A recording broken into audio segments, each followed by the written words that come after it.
In today's lesson, we're going to continue talking about hypothesis testing.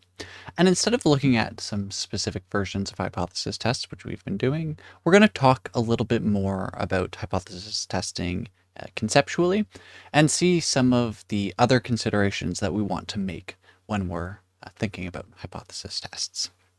So, in particular, with today's lesson, what we want to do first is be able to describe the difference between statistical significance, and we've already talked about what statistical significance is, but we want to differentiate that from practical significance.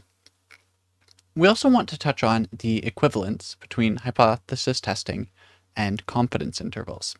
So both of these procedures have felt quite similar, right? We're relying on finding the sampling distribution and then using that to compute some probability statements. And it turns out that those similarities are more than sort of aesthetic. They are mathematically equivalent procedures. And so we'll see exactly what we mean by that. And then I also want to touch on some of the shortcomings with null hypothesis significance testing, and in particular, some of the shortcomings with how it's typically implemented. There are plenty of statisticians who critique this framework, and it is definitely the dominant paradigm in terms of doing scientific testing, right? It's probably the most important thing that we will cover in this course in terms of pursuing your future coursework. But there are some major shortcomings, and I think that it's important to think critically about those and to sort of get a sense that there are other alternatives out there that might be appropriate for certain situations. And we certainly don't have time to cover them all in this course. But if you ever find yourself in a situation where some of these shortcomings are particularly pronounced, it may be worth considering what those alternatives are. So, to sort of motivate the discussion today, we're looking at this sort of wild contraption here, right? So I think the goal of the little machine that we have going on in front of us is to ultimately turn off this light, right? And so, I'm sure you've seen these sort of impractical machines set up before, right? And obviously it's played for laughs here, but ultimately, assuming that this was all set up correctly, I think we would actually get this light turned off, right? So we could start with our boxing glove off on the left-hand side, and running through this whole little procedure here would turn off the light for us, right? And so this would work. We could, set this up every single time that we wanted to have the light turn on or off. But of course, that's not going to be practical, right? And so showing that something like this would work in practice is not the same thing as this actually serving any utility for us, right? And this is an important distinction for us to make. And it's a distinction which sort of gets smoothed over when we're thinking about hypothesis testing, but it's important to revisit it a little bit, right? So when we run a hypothesis test, what we're testing for is whether we have evidence against the null hypothesis. Does it look like we have strong enough evidence to say that what we're observing probably was not just simply random chance, right? And that's sort of what we're looking into. That's what we mean when we're talking about statistical significance. The hypothesis test cannot actually indicate whether the observed differences actually matter, right? And so it's asking, would we expect to observe this difference based on random chance, but not, do we actually care that we've observed this difference, right? So we'll often want to differentiate between what we would think of as practical significance and statistical significance. Okay, so an effect is statistically significant whenever we conclude that from our hypothesis test, but an effect that's statistically significant might not be practically significant. And the important question for us to consider is, even if this were true, even if the difference that we're looking at was actually a true difference, and this was exactly the correct difference to observe in the population, would we ultimately care, right? So let's say that we go out and we give a new medical treatment, right? And we know for a fact that this medical treatment ends up improving over the existing medical treatment by 0.00001%, right? Do we care about that difference, even if we know that that's certainly true? The answer is probably not, right? That's probably not actually a meaningful difference to the patients who are receiving that medication. And so while that difference might actually exist, it might actually be the case that the new one is, some tiny fraction of a percentage better than the old one. In practice, that doesn't matter. And so that's sort of how we're differentiating between what's practically significant and statistically significant. We sort of have to ask ourselves, if this is true, does it actually make any difference to us? Now, it's important to realize that the p-value is not going to generally be a measure of the effect size, right?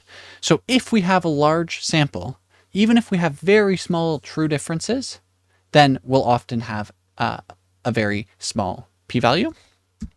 And if we have a small sample, even if there's a very large effect size, it might be the case that our p-value is not particularly small, right? And so we can't rely on our p-value without knowing some other information at least to determine how big of an effect there is. And so instead we have to sort of use our subject matter expertise here to ask ourselves the question of, does this matter, right? If this is true, do we actually care? And that's not something that statistics is going to be able to tell us, right? It can't sort of make up the decision in the subject matter for us. But it is important to realize that just because something is statistically significant does not mean it's going to be practically significant. And I think when we saw a lot of those headlines when we were introducing hypothesis testing in general, right, a lot of the headlines out there are situations where the practical significance would be up for debate anyways, right? If some behavior that you have is going to marginally increase your risk of some already rare disease, we probably don't care that much about that, right? And so there's this important difference here, and it's something that you really should consider as you move forward and as hypothesis tests come up sort of in the real world. Now, looking at confidence intervals and hypothesis testing, every confidence interval can be viewed as a corresponding hypothesis test based on our critical values. Okay, so what do we mean by this? Let's suppose that you have 100 times 1 minus alpha confidence interval. So say the 95% confidence interval, alpha in this case is going to be 5%. This is going to give us an alpha level hypothesis test. So how does that work exactly? If we consider the hypothesis of theta equals theta naught, then the question that we have is theta naught in the confidence interval? And if theta naught is in the confidence interval, then we fail to reject the null hypothesis, right? And so ultimately our CI is going to equal some interval, right, from A to B. And if the hypothesis that we care about is theta equals theta naught, right, then the question is theta naught in A to B? And if it is, we fail to reject the null hypothesis. And if it's not, we do not fail to reject the null hypothesis, right? We do, in fact, reject the null hypothesis. And it's worth thinking about, and perhaps you could sort of write this down to convince yourselves of this, why this is ultimately going to be the case. But if you really think about what we're doing to form those null or those confidence intervals, generally speaking, depending on the exact form of the confidence interval, we're going to be looking at something like, say, z alpha over 2 times by say, s over the square root of n, right? And so what would be good is to convince yourself that if you look at the bounds here, that theta naught being within that range is going to correspond to the hypothesis test rejection region that we plotted out on the curve, okay? And so I'd encourage you to sort of write down those two quantities together and really convince yourself, if it doesn't feel intuitive, that these are going to be the same thing.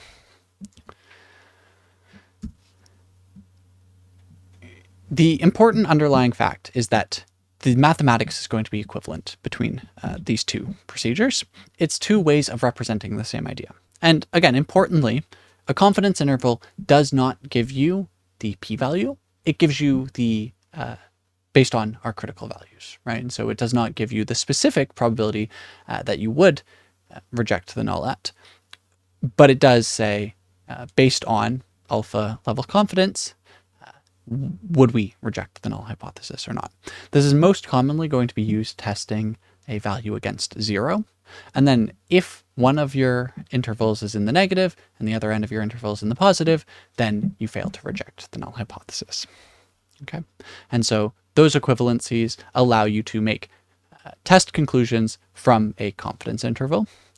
which can be quite handy, especially if you're reading a paper, for instance, where they are reporting confidence intervals but not reporting their hypothesis tests. Now, the last thing I want to touch on during this lecture are some critiques of null hypothesis significance testing, or NHST. So, hypothesis tests are a powerful tool. There are many individuals, however, who are critical of their use. So what are some of the critiques that they bring forward?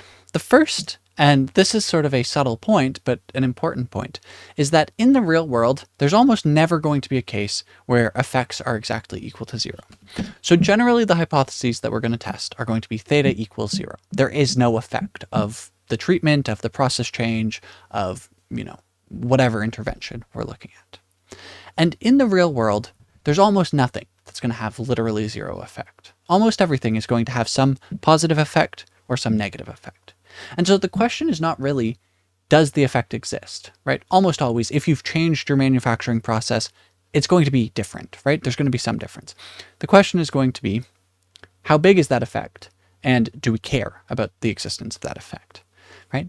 And so if we think back to that practical versus statistically significant difference, there's people who would essentially criticize that hypothesis tests are answering the wrong question, and they're answering somewhat of an irrelevant question, right? Now, I think that there's probably too strong of a case to be made in this critique as well. And so, you sort of have to balance that out. But it is worth considering the fact that if you fail to reject the null hypothesis, it's probably the case that an effect actually exists. You just haven't found it in your data. Okay. Now, the other issue is that the null hypothesis significance testing framework prioritizes p-values above everything else. And so, again, the only thing that matters in hypothesis testing is, does your p-value beat the threshold that you've picked out? Okay? And the issue with that is that there's plenty of other quality indicators about whether or not the effect actually seems to exist that are sort of totally ignored when we're looking at p-values, right? So there are people who say computing a p-value is a totally reasonable thing to do, but deciding whether you should accept or reject your hypothesis should not be based solely on that, right? And so these individuals would consider, say, data quality or the practical significance of the differences that you're observing, or you might try to include how certain were you before running these tests that this difference actually existed, right? There's all sorts of other factors out there that might be relevant, and if you just apply the hypothesis testing framework, you're sort of smoothing out all of those issues, right? And so that sort of becomes a problem. Now, another issue, and again, this one is perhaps sort of a subtly nuanced point, but often we would describe the null hypothesis as a straw man, right? A straw man is an argument that's sort of intentionally weak. And a lot of the time, the null hypothesis is set up in such a way that no one would really believe the null hypothesis, right? We were just talking with the first point that effects are always almost going to exist. And so very often, your null hypothesis is going to be something that if you were to just ask, say, individuals in the field that you're testing in, no one is going to think that the null hypothesis is true. But we've set up this whole framework under the assumption that the null hypothesis is true. And so if you assume that something that is true that no one really thinks is actually true, then it's not surprising to find evidence against it, right? And so it's important that when you are doing hypothesis testing, you're using a strong null hypothesis. You're using something that people would actually believe about the world, right? But oftentimes it's going to be the case that the test you want to run sort of does this straw manning, and then the results of the test aren't particularly surprising. The framework itself is also ripe for abuse, okay? So all you need to do is end up with a p-value below a particular threshold. Now, we're not going to go into the details in this class, but there's a whole set of techniques out there to try to reduce your p-value, right? These are known as p-hacking, and you can start playing with your sample size. You can start throwing out outliers. You can sort of use an incorrect test. You could consider a one-tail rather than a two-tail alternative. And all of these things are going to have the impact of reducing your p-value, right? And if you get your p-value below some certain cutoff, then you say we have statistical significance and the effect matters. And of course, we've talked about why that isn't the case. We've talked about choosing a significance level based on what you're trying to show. We've talked about practical significance in this lecture as well. We've talked about selecting the correct sampling distribution and making sure that we're working from there. Earlier in the term, I talked about not throwing out outliers of data. All of this is because we want to get to true results using statistics, but there's going to be people out there who don't, right? And because of the sort of binary nature of hypothesis testing, it becomes a really easy system for people who are not acting in good faith to abuse and to get the results that they want to get. And so because of that, alternatives to sort of the standard hypothesis testing framework may provide some sort of some barriers to this abuse, right? So in summary, some additional points that we had on hypothesis testing: we should be considering practical significance in conjunction with statistical significance. You can think about using confidence intervals to test null hypotheses, and you do that just by checking, is the null value in that confidence range? And there are many individuals, many statisticians, who think that null hypothesis significance testing should be abandoned, and it may be worth considering alternatives in your future. I personally think that there's some value to the framework, and again, it's going to be a very important tool for you going forward anytime you're analyzing data. So I think it's important to understand, but also to understand its limitations and to make sure that you're using it as it was intended. In the next lessons, we're going to start looking at what happens if we have two samples of data rather than a single sample of data, and we'll be considering confidence intervals and hypothesis tests in that setting. And so I hope to see you all in those coming lessons.